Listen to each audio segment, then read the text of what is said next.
चलिए दोस्त शुरू करते हैं आज के इस टॉपिक की, जिसका नाम है न्यूटन्स लॉ ऑफ मोशन। देखिएगा, सर आइजैक न्यूटन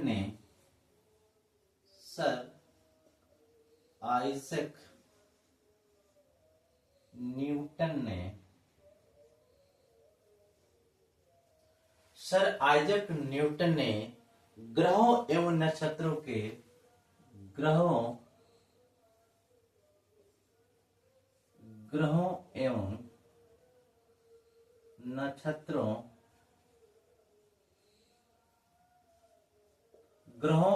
नक्षत्रों के गति के अध्ययन के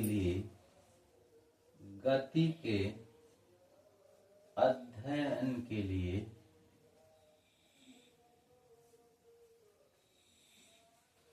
के लिए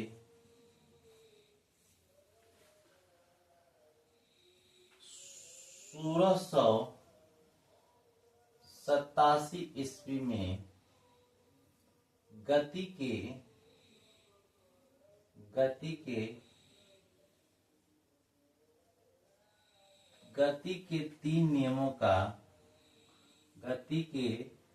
तीन नियमों का प्रतिपादन किया था।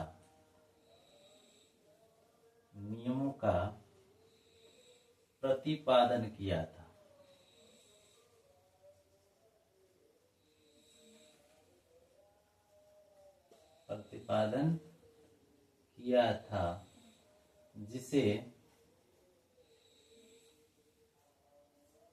न्यूटन्स लॉ ऑफ मोशन कहते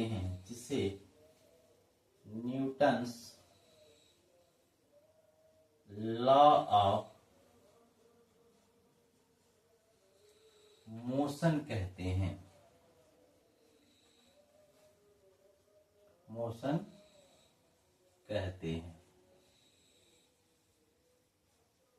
देखिए, न्यूटन महोदय की जो यह नियम था, यह नियम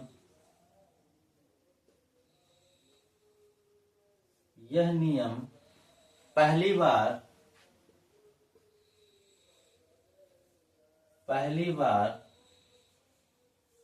उनकी प्रसिद्ध बुक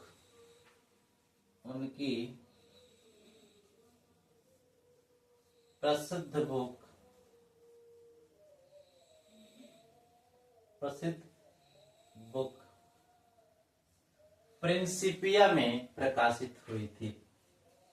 प्रिंसिपिया में यह नियम पहली बार उनकी प्रसिद्ध बुक प्रिंसिपिया में प्रकाशित हुई थी।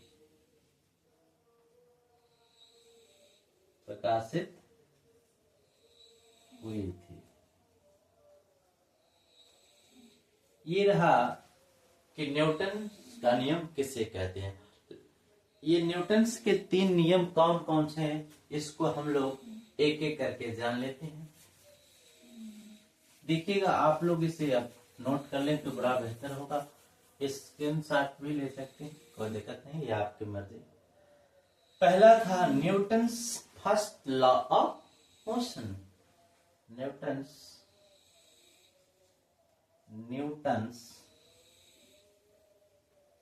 फर्स्ट लॉ ऑफ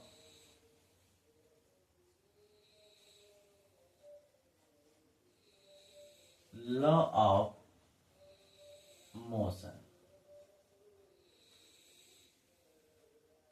न्यूटन्स के गति का प्रथम नियम।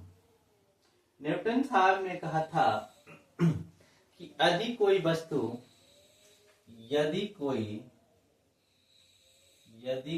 वस्तु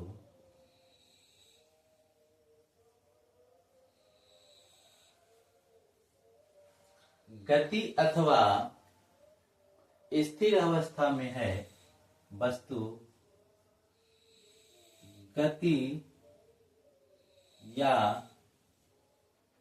स्थिर अवस्था में है,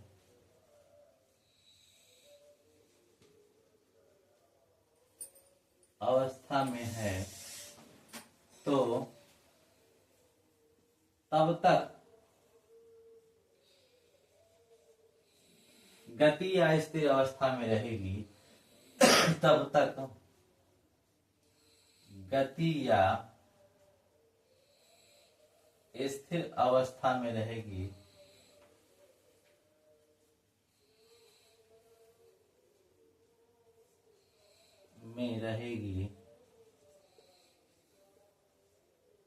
तब तक यदि कोई वस्तु गति या स्थिर अवस्था में है तो तब तक गति या स्थिर अवस्था में रहेगी जब तक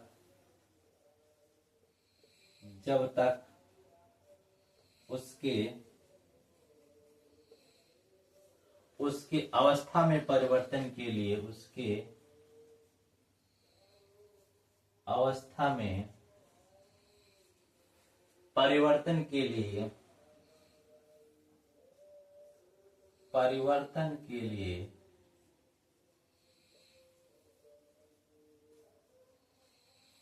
बाह्य बल का प्रयोग,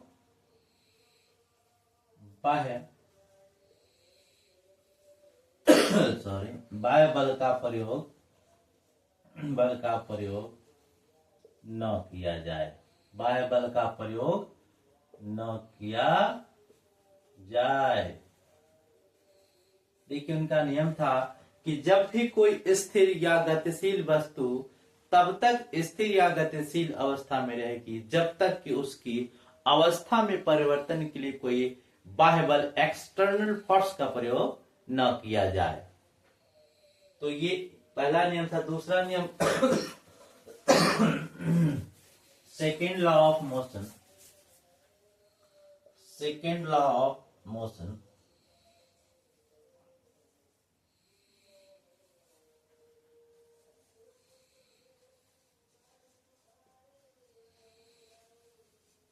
देखिए द्वितीय नियम क्या कहता है, न्यूटन का द्वितीय नियम कहता है कि संवेग परिवर्तन की दर,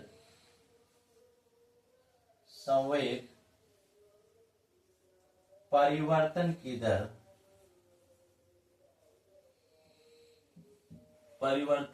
दर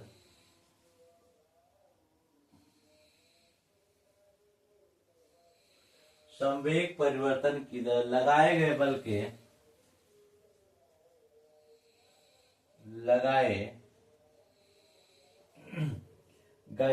के सीधे समानुपाती होता है, गए बल के सीधे समानुपाती होता है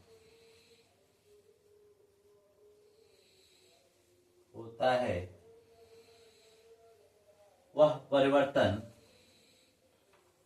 संवेग परिवर्तन की दर लगाए गए बल के सीधे समानुपाती होता है, लगाए गए बल के सीधे समानुपाती होता है तथा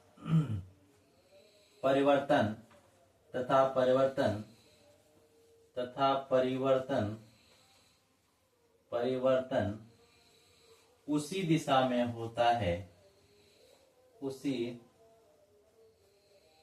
दिशा में होता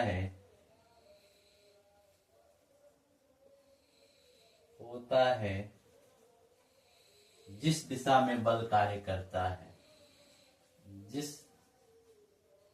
दिशा में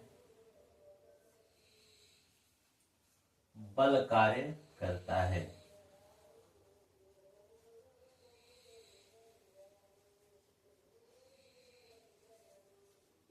चलिए, कहने का तात्पर्य है कि हम आवेग संवेग परिवर्तन की दर लगाए गए बल के सीधे समानुपाती होता है तथा परिवर्तन उसी दिशा में होता है जिस दिशा में बल कार्य करता है। देखिएगा इस नियम से एक बड़ा ही सवाल क्रिएट होता रखेंगे। तीसरा नियम है क्रिया प्रतिक्रिया का नियम, third law of motion, Newton's third law of motion, Newton's third law of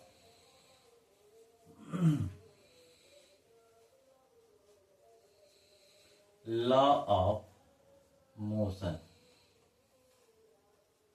Newton महोदय ने तीसरे नियम में कहा था प्रत्येक क्रिया के बराबर, प्रत्येक क्रिया के बराबर, प्रत्येक क्रिया के बराबर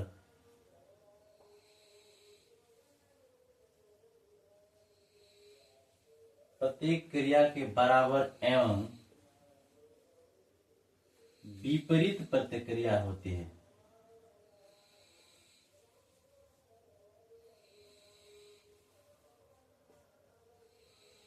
प्रत्येक क्रिया के बराबर एवं विपरीत प्रतिक्रिया होती है। उन्होंने यही कहा था कि प्रत्येक क्रिया के बराबर एवं विपरीत प्रतिक्रिया होती है। अगर हम जमीन को जितनी ताकत से जमीन नीचे की तरफ ढकेलेंगे वह उतना ही तेजी से हमको ऊपर की तरफ धकेलता है, और इसी नियम से हम लोग चल पाते हैं, वरना हम लोग चल नहीं पाते। रॉकेट उड़ती है, जितने तेजी से वो पृथ्वी की तरफ ठेलती है, पृथ्वी उसको उतनी तेजी से ऊपर की तरफ ठेलती है और हम लोग हवाई सफर में उड़ पाते हैं। यह इसी नियम से संभव है। तो मैं आशा करता हूं कि यह 3 नियम आपको बहुत ही अच्छे से समझ में आ गए होंगे। अगर समझ में आ गए हो तो बताने की क्या आवश्यकता है, आप अपना काम खुद कर देंगे। धन्यवाद।